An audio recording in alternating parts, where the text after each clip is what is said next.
warahmatullahi wabarakatuh.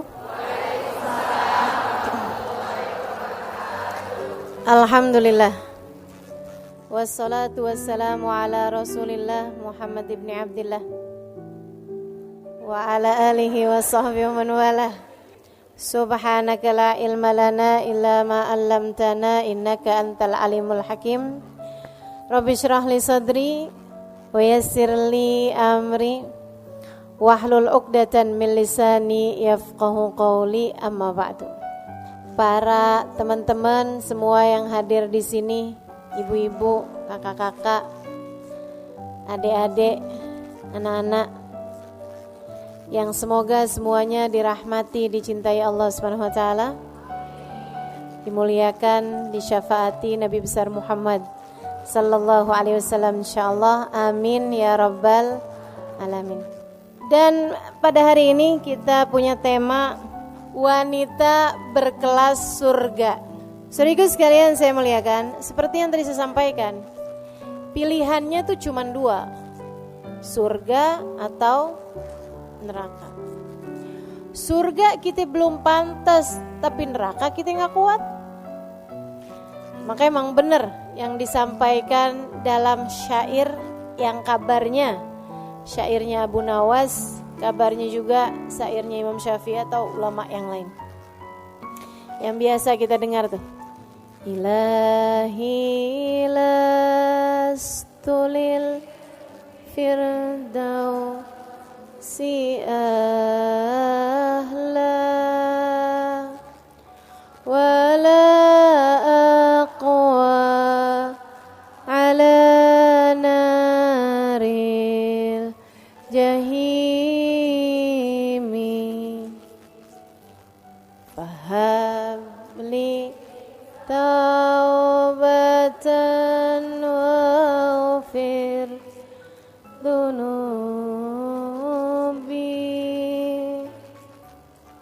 fa innaka ghafirudz dzambil azim. Ilahi lastulil firdausi ahla. Ya Allah, belum pantas diri ini masuk surga. Tapi pilihannya cuma dua. Kalau nggak masuk surga berarti masuk wala aqwa ala naril jahimi. Tapi suruh masuk neraka juga kita nggak kuat ya Allah. Fahabli taubatan waghfir dunubi. Yang bikin kita gak pantas masuk ke dalam surga ini karena dosa-dosa kan. Dosa-dosa bikin orang pantasnya masuk neraka. Kalau gitu fahabli taubatan. Ya Allah, karuniakanlah kepada kami taubat. Waghfir dunubi. Ampunkan segenap dosa-dosaku. Fa innaka ghafirudz dzambil azimi. Sebab meski dosaku besar, bukankah engkau adalah Tuhan pengampun dosa-dosa besar. Saudaraku sekalian saya muliakan, karenanya kita minta sama Allah, ya Allah, biar kata belum pantas, dipantes-pantesin apa ya Allah. Walaupun belum kelasnya masuk surga, dikelas-kelasin, anak bawang gak apa-apa ya Allah. Nah ini kita minta sama Allah Subhanahu wa taala, masukin ke dalam surga ya Allah, walaupun belum kelasnya, anak bawang enggak apa-apa deh. Nyelip di pojokan enggak apa-apa deh. Enggak dikasih rapot enggak apa-apa deh. Yang penting itu masuk surga. Soalnya pilihannya susah banget. Enggak surga neraka ya Allah, enggak deh neraka mah. Neraka tuh jangan pernah dijadikan pilihan, enggak bakalan tahan. Allah yang nyiptainnya aja bilang fama asbarahum 'alan nar. Coba sih mau lihat gimana kamu sabarnya dari neraka. Gak bakalan sabar, gak bakalan tahan, gak bakalan kuat. Teman-teman saya sekalian, kabarnya siksaan terkecil di neraka dipakein sendal. Sendalnya dari api dipakai mendidih ke ubun-ubunnya. Itu siksaan terkecil di neraka. Kita gak mau nih makanya. Neraka tuh mampir aja jangan. Transit nih cuman bentaran gitu. Jangan. Ngeri teman-teman saya sekalian. Sehari, waduh boro-boro sehari. sejam kita nggak mau. Nah seharinya inna yauman inda rabbika ka alfi sanatin mimma ta'udun. Sesungguhnya satu hari di hari akhirat nanti setara 1000 tahun kalian waktu di dunia. Nggak pakai deh, nggak pakai sehari, nggak pakai sejam, nggak pakai semenit. Kami bahkan meminta kepada Allah, kita bahkan meminta kepada Allah agar bisa masuk surga dan melewati nerakanya secepat kilat, insya amin ya rabbal. Nah terus gimana nih biar kita nih bisa masuk surga? Berdasar dengan apa yang sudah selama ini kita tahu dari para ulama, syaratnya masuk surga itu 4. Iman, amal, takwa, cinta. Ada 4 tuh teman-teman saya sekalian. Yang pertama iman, itu kayak daftar. Kita kalau mau pendaftaran kan ada pertanyaannya tuh. Nah ini pendaftaran nih, ruang lobi. Mau masuk ke surga ada daftarnya. Daftarnya pakai apa? Iman. Kalau kamu gak punya imannya, gak tembus pendaftaran. Imannya kepada siapa?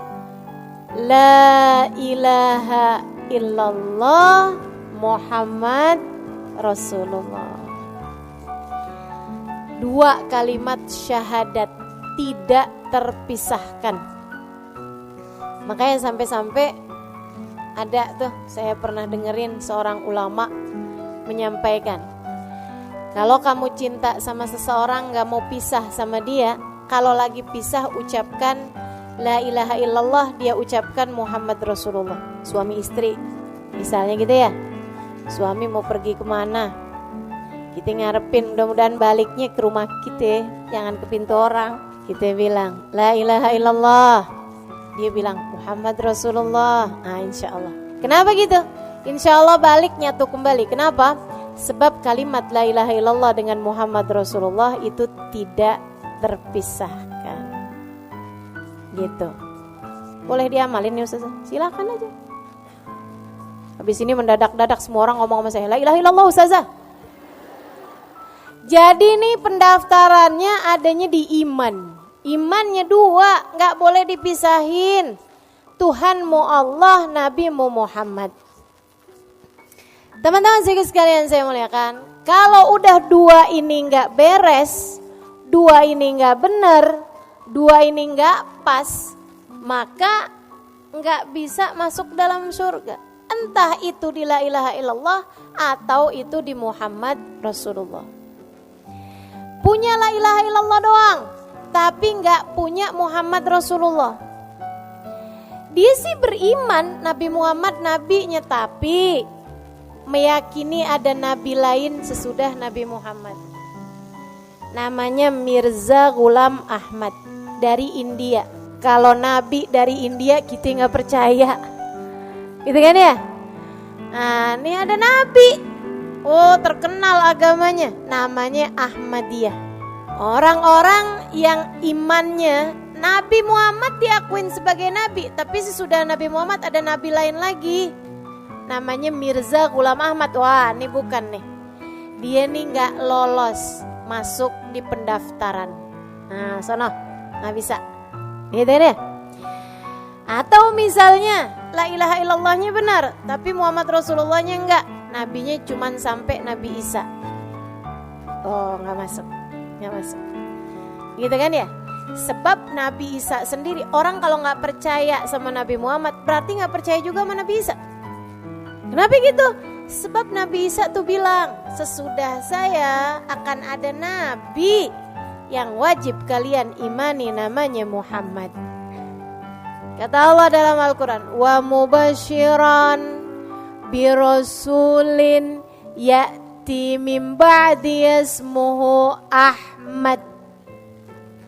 Aku ini, kata Nabi Isa, selain daripada menghidupkan orang mati, aku punya mukjizat. Selain daripada terutus menyampaikan risalah, kepada kalian semuanya, aku juga adalah seorang nabi yang diminta memberi kabar gembira bahwasanya sesudah aku nanti, ratusan tahun sesudahku, akan ada seorang nabi yang terutus namanya Muhammad di bumi, di langit terkenal dengan nama Ahmad. Jadi kalau gak percaya sama Nabi Muhammad, berarti gak percaya juga dong sama Nabi Isa. Sebab Nabi Isa memberikan kabar gembira tentang Nabi Muhammad. Jadi teman-teman sekalian, nih syarat imannya la ilaha illallah tambah Muhammad Rasul. Kalau enggak beriman sama Nabi Muhammad atau percaya sih sama Nabi tapi tidak memuliakan Nabi. Nah, ini juga nih masalahnya. Tidak memuliakan Nabi. Nabi ya manusia biasa deh gitu. Nabi bisa bikin salah. Nabi bisa dikuasai hawa nafsu. Nih. Yang begini nih. Bermasalah sama imannya teman-teman sekalian. Makanya dicerita, pernah dikisahkan oleh guru saya, Sayyidil Habib Umar bin Hafid. Ada orang tinggal di Madinah, tiap hari sholat di Masjid Nabawi, subuh, duhur, asar, maghrib, isya. Kalau dia lagi ada di Madinah, sholatnya di Masjid Nabawi. Rumahnya deketan dari situ. Sesudah dia tua, usia 60-an tahun ke belakang, meninggal dunia. Dikuburin, dibaki, disolatin di Nabawi sebelumnya. Waktu dikuburin, tiap kali jenazahnya dihadap ke arah kiblat, ngebalik gak mau ngadep ke arah kiblat. Dikuburin lagi, balikin lagi, dihadepin ke arah kiblat, ngebalik lagi, diganjel pakai kayu, ngebalik sama kayu-kayunya, diganjel sama batu, ngebalik sama batu-batunya. Ditanyakan kepada para ulama zaman tersebut, mereka mengatakan ma arada rabbukum illa hadza faf'alu. Ya udah, emang Allah maunya gitu, biarin aja. Jadilah dia jenazahnya menghadap membelakangi kiblat. Syekh, kalau kayak gini nih kenapa? Katanya warga masyarakat. Syekhnya bilang berarti tidak mukmin di hadapan Allah, tidak muslim di hadapan Allah. Kenapa Syekh? Nah tuh saya gak ngerti. Silahkan tanya kepada keluarganya, tanyain kepada istrinya.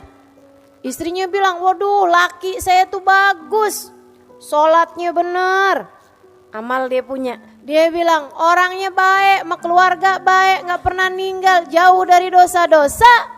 Ghaira annahu, hanya aja ada sebabnya saya rasa. Dia bilang tiap hari ngiter-ngiter di Masjid Nabawi, sholat tiap waktu di Masjid Nabawi, tidak pernah sekalipun berziarah ke makam Nabi Muhammad. Enggak punya cinta kepada Nabi, enggak punya Muhammadur Rasulullah yang mendarah daging dalam hatinya. Dia kira Nabi hanyalah seorang penyampai wahyu Tuhan yang tidak perlu dicinta, tidak perlu dihormat. Dia hanya condong kepada la ilaha illallah, tidak kepada Muhammad Rasulullah. Banyak nih, sekarang tambah banyak, memiliki kecondongan hanya kepada la ilaha illallah, tidak kepada Muhammad Rasulullah. Kalau udah urusannya cinta menabi, dibid'ah-bid'ahin seada-adanya. Orang bersuka cita, bersolawat, memuji-muji Nabi, dia yang gak terima. Dikata kalian berlebih-lebihan sama Nabi Muhammad. Merayakan maulid Nabi, gak ada dalilnya tuh. Ngerayain maulid dia sendiri, agak dicari dalil. Teman-teman sekalian saya muliakan, ini berbahaya. Karena hanya condong kepada la ilaha illallah, tidak kepada Muhammad Rasulullah. Kita hormat kepada Nabi Muhammad, kita iman kepada Nabi Muhammad, kita cinta kepada Nabi Muhammad, sama halnya dengan kita iman kepada Allah, kita hormat kepada Allah, dan kita pun tentu saja cinta kepada Allah. Iman kepada Allah nih teman-teman sekalian, bukan hanya bilang asyhadu an la ilaha illallah, akan tetapi makna la ilaha illallah, tidak ada Tuhan yang boleh disembah kecuali Allah. Kita tidak sujud kecuali kepada Allah. Kita tidak patuh butuh kecuali kepada Allah. Sebab kita meyakini tidak ada pemberi kehidupan kecuali Allah. Tidak ada pengatur kehidupan kecuali Allah. Tidak ada pemberi rizki kecuali Allah. Tidak ada penentu jodoh kecuali Allah. Jadi orang yang beriman kepada Allah gak ada ceritanya cinta ditolak dukun bertindak. Karena dia tahu gak ada ceritanya jodoh saya ditikung sahabat sendiri gitu. Gak ada ceritanya tuh. Orang yang beriman faham makna la ilaha illallah adalah la haula wala quwata illa billah. Gak ada kekuatan mendatangkan kebaikan, gak ada kekuatan menghindar dari keburukan kecuali semuanya dari Allah. Gak ada. La mani' lima atait, wala mu'ti lima manat, wala radda lima qadait. Tidak ada yang bisa memberi jika Allah hendak menghalangi. Tidak ada yang dapat menghalangi ketika Allah hendak memberi. Tidak ada yang dapat menolak apapun yang telah menjadi keputusan Allah. Pun teman-teman saudaraku sekalian, orang yang beriman kepada Allah faham bahwasanya rezeki semuanya aturan dari Allah. Pembagian dari Allah. Nahnu qasamna bainahum. Kami udah bagi-bagi ma'isyatahum, penghidupan dunia mereka nih udah kami bagi, udah kelar. Rizqukum fis sama wa ma tu'adun. Kata Allah, rizki kalian udah selesai saya atur dari langit, dan semua yang sudah kalian dijanjikan udah selesai aturannya dari langit. Gak ada ceritanya rizki kita dimakan orang. Kalau dimakan orang berarti bukan rezeki kita, rezeki dia. Maka imanmu harus kamu perbaiki teman-teman saya sekalian. Waduh, ini suami di PHK, makan apa kita?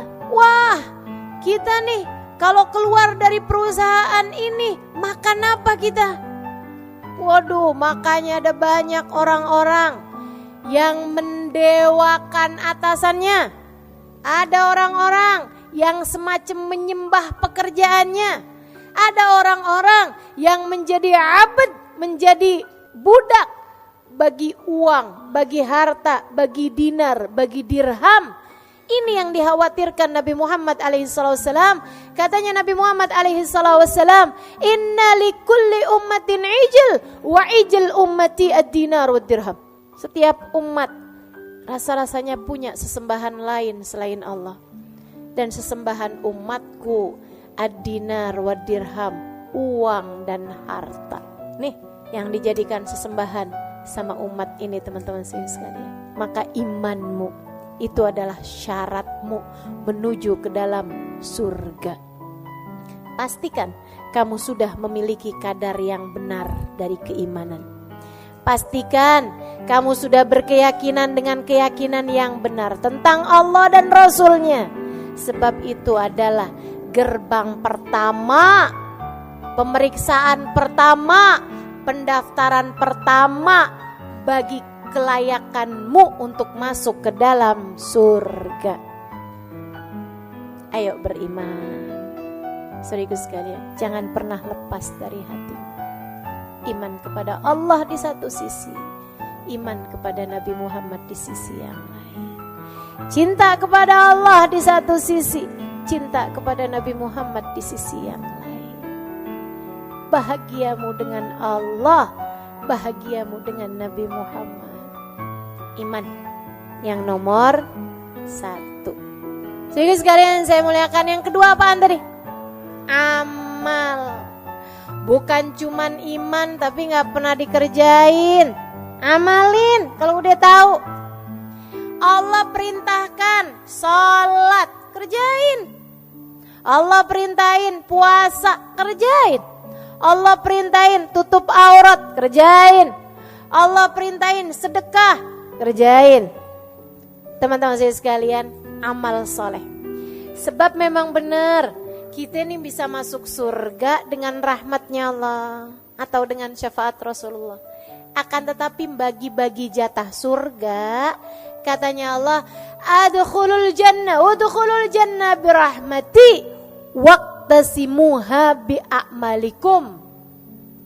Dalam hadis qudsi Allah berfirman, masuklah kalian ke dalam surga dengan rahmatku. Silahkan bagi jatah surga kalian dengan amal perbuatan kalian.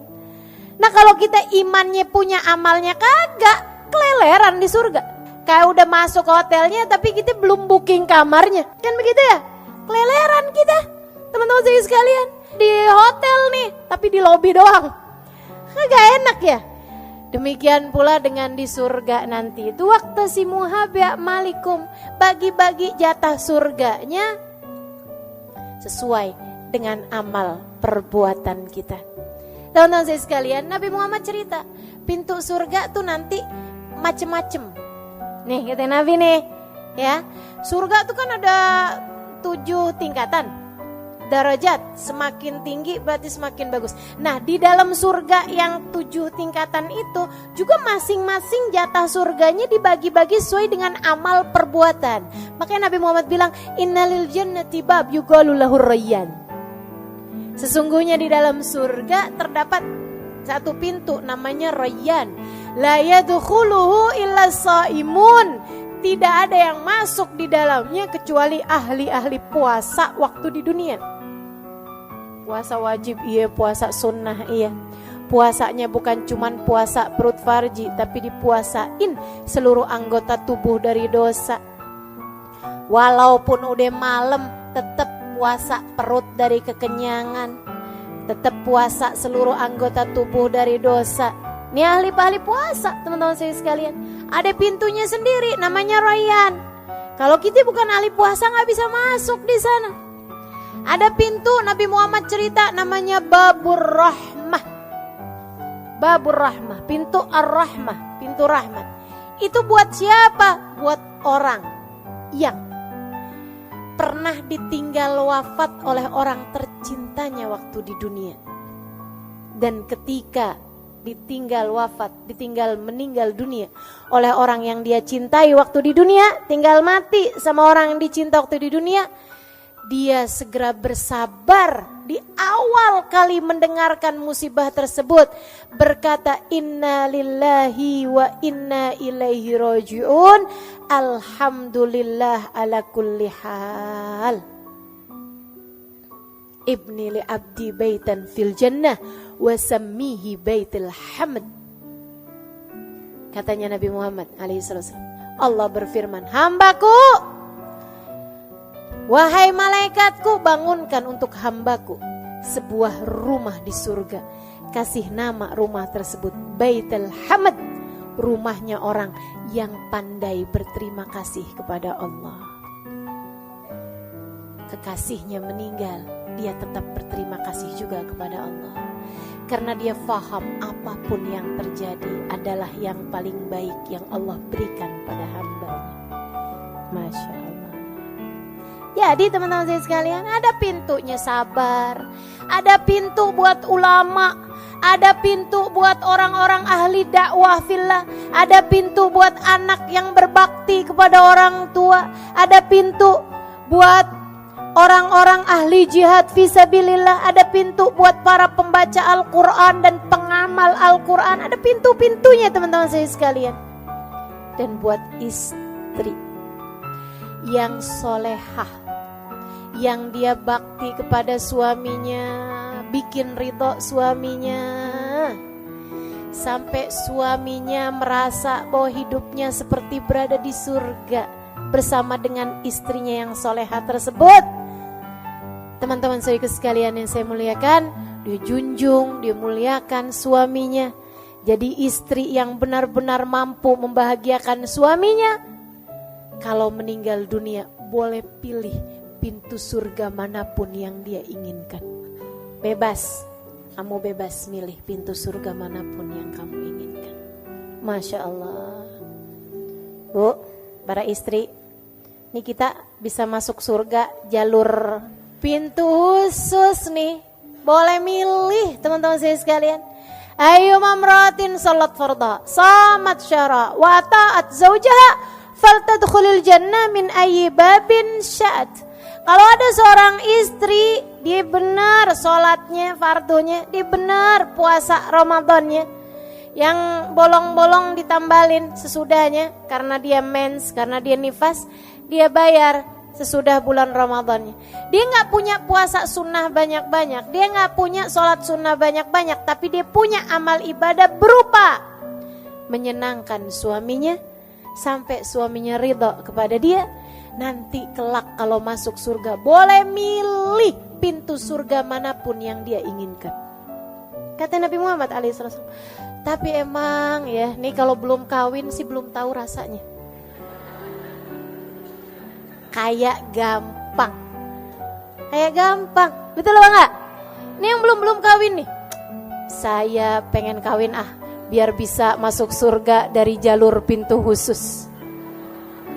Yang belum kawin. Yang udah pada kawin nih, ya Allah kayak kagak bisa dah lewat pintu yang nono. Ternyata jadi istri bukan main-main. Bener-bener itu ya. Ya Allah, ya Allah. Emang suami ini emang bener-bener pintu surga, teman-teman sekalian. Emang bener-bener jalan surga, beneran dah. Dan karena surga itu mahal, emang susah. Susah mau masuk dari jalur yang ini nih, sampai mikirnya kayak begini, jalur lain aja dah. Ya Allah. Dah para istri ya, kalau suamimu lagi nyenengin, emang jalan surga mah enak gitu. Kalau suamimu lagi rada nyebelin, emang jalan surga mah berat gitu. Tapi biar kata berat kita jalanin, ya enggak? Hadiahnya surga, teman-teman saya sekalian. Jadi kalau lagi kesel-kesel sama suami, ingetin diri aja surga. Surga. Suami lagi marah-marah, kita senyum aja bayangin surga. Surga gitu. Gak apa-apa. Suami lagi ada nyebutin nama salah satu yang ada di kebun binatang, biarin dia aja surga. Surga, saya gak mau balas, saya gak mau. Insya perlu amal soleh, teman-teman saya sekalian. Perlu amal soleh. Sampai-sampai nih, waktu Nabi Muhammad cerita kayak begitu, ada sahabat nanya. Nabi Muhammad tuh cerita, jadi kamu kalau masuk surga, tuh yang namamu ada di pintu situ bakal memanggilmu. Tenang, kamu gak usah susah-susah tuh nyari nama kita ada di mana. Gak usah teman-teman. Begitu kita masuk surga, pintu yang ada nama kita di situ bakal manggil. Halimali terus, gitu. Ya kan contohnya kan mesti yang enak-enak, biar jadi doa. Gitu ya. Jadi tuh pintu bakalan manggil, teman-teman sekalian. Begitu kan? Nah kalau yang istri yang solehah nih, ya itu dia, boleh jalan, boleh milih, pengen masuk yang mana gitu. Saudaraku sekalian yang saya muliakan, nah ini nih, Nabi waktu cerita itu sampai ada sahabat acung tangan. Rasul mau nanya dong, kenapa kata Nabi? Ada gak Rasul? Dari baiknya nih orang sampai semua pintu surga manggil dia. Ada gak itu? Kata Nabi Muhammad, ada. Dia adalah Abu Bakar As-Siddiq. Semua pintu surga manggil dia, teman-teman. Ya Allah, luar biasa, benar ya, sahabat baginda kita Nabi Muhammad SAW. Yang satu ini, sambilan mikir gitu, kita gimana nih ya? La ilaha illallah, la ilaha illallah. Mudah-mudahan dah biar keterima sama Allah, biar dirahmati sama Allah, biar disayangi sama Rasulullah. Kali-kali gitu dicariin, ya enggak? Amin ya Rabbal. Baik tuh, satu tadi apa? Dua, pastikan ada yang bisa kita andelin. Pastikan bahwa amal ibadah kita itu juga ada yang bikin kita jadi pantas masuk surga. Sabar-sabarin teman-teman saya sekalian. Emang yang namanya ibadah mah karena jalan menuju surga tuh kan jadinya kan berat tuh. Namanya ibadah memang berat. Tahajud ngantuk, ya enggak? Puasa lapar. Semua ibadah memang kayak begitu. Hadir pengajian Enggak tuh, enggak pada males gini ya Allah. Jadi teman-teman sekalian tuh amal soleh. Kemudian yang ketiganya apa tadi? Takwa. Saudariku sekalian saya bilang, apa tuh takwa? Jauhi dosa. Itu takwa. Takwa itu punya rasa takut sama Allah, membuatmu tergerak mengerjakan perintahnya dan menjauh dari larangannya. Takwa, jauhin dosa. Kalau kepengen masuk surga, ya jangan menempuh jalan yang bikin kamu masuk neraka. Kan katanya pengen masuk surga. Maka wanita berkelas surga seharusnya nggak booking tempat di neraka. Katanya Nabi Muhammad alaihissalam, man balag umruhu arba'in falam yujawiz khairuhu syarrah falyatajahaz ilan nar. Siapa yang umurnya 40 tahun tapi dosa-dosanya banyak banget, gak lebih daripada pahala yang sudah dia buat. Umur 40 tahun masih rajin banget bikin dosa, falyatajahaz maq'adahu minan nar. Dia sedang mempersiapkan tempatnya di dalam neraka. Dosa tuh bikin kita masuk neraka. Maka kalau kamu pengen masuk surga, jauhin dosa. Udah punya suami, masih seneng aja WhatsAppan melaki orang. Ada di sono, sini. Kalau kurang, jangan utang.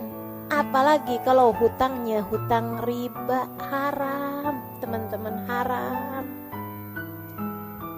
Haram. Itu dosa paling parah tuh, dosa riba. Serem banget. Dalam Al-Quran, ini saya kasih tahu ya, buat siapapun yang suka berhutang, apalagi kalau sampai hutangnya sampai hutang-hutang yang pakai ada ribanya, teman-teman saya sekalian. Utang yang sama temen aja, yang kalau dia lupa alhamdulillah, yang kalau dia nggak nagih-nagih berasa dapat rezeki hamba solehah. Nih teman-teman saya sekalian, itu aja bahaya loh, bisa nyegah kita dari surga, apalagi hutang riba. Saya kasih tahu, saudara sekalian saya muliakan, dalam Quran tuh ada 2 dosa yang Allah ancam. Dalam Quran ya, ada 2 dosa yang Allah ancam. Kalau kamu nggak berhenti, kamu ngajak perang denganku, kata Allah. Ada 2 dosa. 1, dosa bunuh Nabi. Bunuh Nabi. Bunuh Nabi. Nabi diutus ke atas muka bumi malah dibunuh, diancam perang sama Allah. Utusanku dibunuh, gimana nggak diancam perang sama Allah? Kamu berani-berani bunuh nabiku, kata Allah. Fa'dhanu biharbin minallah. Aku akan perangi kamu, kata Allah. Pantes dong dosa bunuh nabi. Saudara sekalian saya muliakan. Dosa yang kedua, dosanya riba. Kata Allah, kamu nggak berhenti ngerentenin uang, kamu nggak berhenti berhutang riba, fa'dhanu biharbin minallahi ta'ala wa rasulih. Aku dan Rasulullah Muhammad mengumandangkan perang sama kamu. Makanya nggak ada ceritanya orang yang suka berhutang riba hidupnya bahagia. Cari aja. Apalagi yang rentenin uang, apalagi yang minjemin dengan berbunga. Itu kelar. Udah deh, diperangin sama Allah, gimana ceritanya seneng? Diperangin sama Allah Subhanahu wa taala. Maka saudara sekalian, yang mau masuk surga, kita cari kelas kita ini di surga nih teman-teman saudara sekalian. Mesti jauh-jauhin semua hal-hal yang bikin kita pantas ada di neraka. Jauhin semua yang bikin kita pantas ada di neraka dari semua jenis dosa-dosa. Nih dengan ya, jauhi apa nanya? Dosanya pacaran jauhin, dosanya ngomongin orang jauhin, dosanya fitnah jauhin, dosanya marahin suami jauhin. Emang dosa saja? Dosanya mukul anak jauhin. Ibu, dosa itu katanya Nabi mahaka fi sadrik, yang bikin nyesel di hati itu dosa. Dosa itu subhanallah. Sama Nabi Muhammad dikasih cirinya nih dosa nih. Maha kafi sadrik wa karihta an yattali alaihin nas. Kamu mau tahu apa itu dosa? Yang bikin sumpek hati dan yang pekerjaan yang kamu nggak mau kelihatan sama orang lain. Itu dosa. Teman-teman saya sekalian saya muliakan, kamu di saat lagi mukulin anak, seneng gak kalau dilihat sama orang? Gak mau. Ibu-ibu saya sekalian, kamu lagi jalan nih sama anak kamu nih. Ceritanya nih, lagi pergi ke swalayan. Tahu-tahu anak kamu emang lagi rada bandel bertingkah gitu ya. Sampai kemudian dia nabrakin susu tumpah. Di situ di supermarket, ya Allah. Kita kesel banget sama anak kita kan. Mau kita jewer. Pas lagi mau jewer, Ustazah Halimah lewat. Misal. Kira-kira jadi apa gak mau jewer? Ustazah, ya ampun. Doain anak saya deh Ustazah. Iya? Iya apa iya? Kayak gitu tuh pasti tuh. Saya tuh ya kalau ketemu sama orang di swalayan misalnya gitu supermarket. Emang Ustazah pergi ke supermarket? Ya ada lah, namanya kan saya kan ibu rumah tangga. Ada juga gitu, belanja, begitu kan ya. Teman-teman saya sekalian, saya ketemu sama orang di supermarket nih. Orangnya tau-tau belum pakai kerudungan. Ya, saya bahkan nggak kenal, saya bahkan nggak terlalu, kayak saya nggak semua orang saya kenalin kan. Kalau di pengajian mah kerudungan ya nggak. Pas ketemu sama saya gini, Ustazah, pegang-pegang rambut. Pegang-pegang rambut teman-teman saya sekalian. Padahal saya nggak ngomong apa-apa tuh. Ustazah doain dah Ustazah, ya ampun doain. Saya mau belum pakai jilbab Ustazah doain gitu. Nah itu karitan ya tali alaihin nas. Kamu nggak suka ada orang ngeliat, kan begitu tuh. Nah itu tuh yang namanya dosa tuh. Jadi ibu-ibu sekalian, yang namanya jewer anak dosa apa nggak dosa? Dosa. Mukul anak, nyubit anak, apalagi sampai merah dosa. Udah hindarin aja semua dosa. Kalau kamu memang pengen jadi hamba Allah yang pantas buat masuk ke dalam surga. Yang terakhir, pengen masuk di surga. Orang surga tuh ahli-ahli cinta. Cinta sama Allah, cinta sama Rasulullah, cinta sama apapun yang dicinta sama Allah, cinta sama siapapun yang dicinta sama Rasulullah. Tuh caranya buat masuk surga. Kalau kamu pengen masuk surga tapi sama itu sebel, sama no gak cocok, sama no gak demen, sama si itu bawaan pengen berantem mulu, kamu belum dapet persyaratannya, belum lulus persyaratannya teman-teman saya sekalian. Surga itu tempat kasih sayang. Wa qalu salama, tuh ahli surga tuh.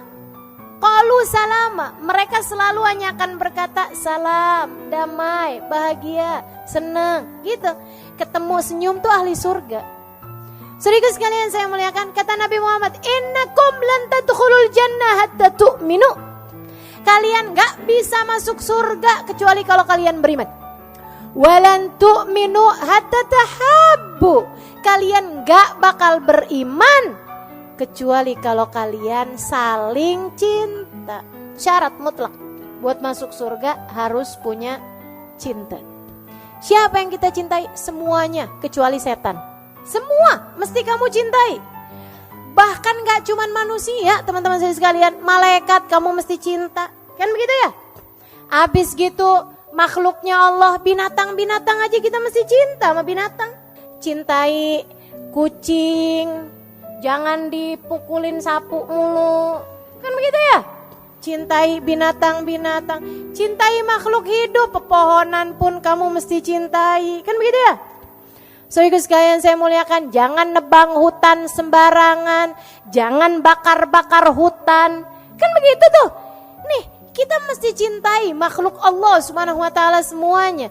Yang kita nggak perlu cinta cuman setan. Meskipun kebanyakan dari kita orang kita benci, setan kita friend. Ngefriend sama setan. Ya Allah, segala yang dibisikkan setan kita percaya mulu. Udah deh, nggak usah pergi ngaji.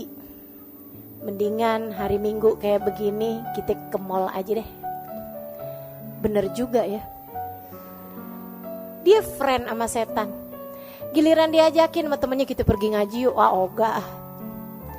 Kan kita friend. Ya tapi gimana gitu. Jadi ternyata dia friend sih sama temennya, tapi lebih nge-friend lagi sama tuh teman-teman saya sekalian. Kamu mesti berhias cinta. Cintai semua orang. Cintai siapapun, teman-teman saya sekalian. Cintai suamimu lebih daripada cintamu kepada siapapun, laki-laki. Cintai kedua orang tuamu lebih daripada cintamu kepada siapapun. Cintai anak-anakmu, ia akan dapat menjadi keterusanmu, kelanjutan ibadahmu ketika kamu sudah meninggal dunia nanti.